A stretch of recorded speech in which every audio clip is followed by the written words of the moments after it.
কাজু বাদাম। এই কাজু বাদামটা অল্প বিস্তর আমরা সবাই প্রায় খাই, কিন্তু এই কাজু বাদামের গাছটা কেমন হয় সেটা হয়তো আমাদের অনেকেরই অজানা।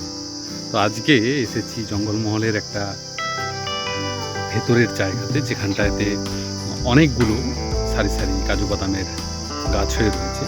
তো সেই জায়গাতে এসে আমি আপনাদের দেখাতে চাইছি যে কাজু বাদামটা ঠিক কেমন টাইপের গাছে হয় এবং কাজু বাদামটা অ্যাকচুয়ালি কীভাবে সংগ্রহ করা হয়।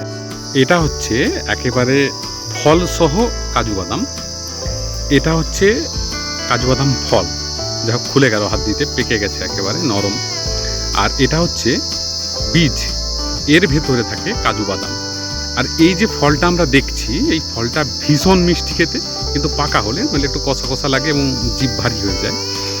এই যে ফলটা দেখছেন, এর ঠিক ভেতরে রয়েছে কাজু বাদাম, যেটা আমাদের সকলের পরিচিত সেই কাজু বাদাম রয়েছে এর ঠিক ভেতরে।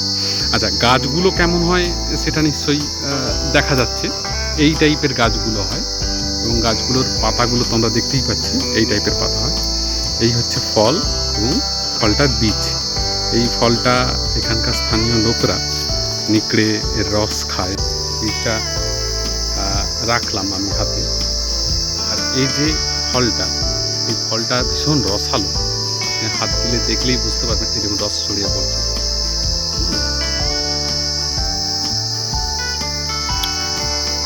ভীষণ মিষ্টি, তবে দেখে খেতে হবে। পাকা যদি না হয়েছে তাহলে ভীষণ কষা হয় এবং জিভ ভীষণ মোটা হয়ে যায়। এটা তো বেশ মিষ্টি, আমার বেশ টেস্টি লাগছে।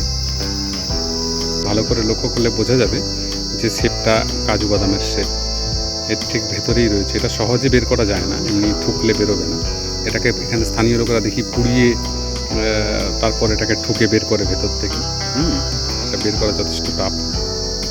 এই হচ্ছে রসালো ফল, যথেষ্ট মিষ্টি। আর এর সাথে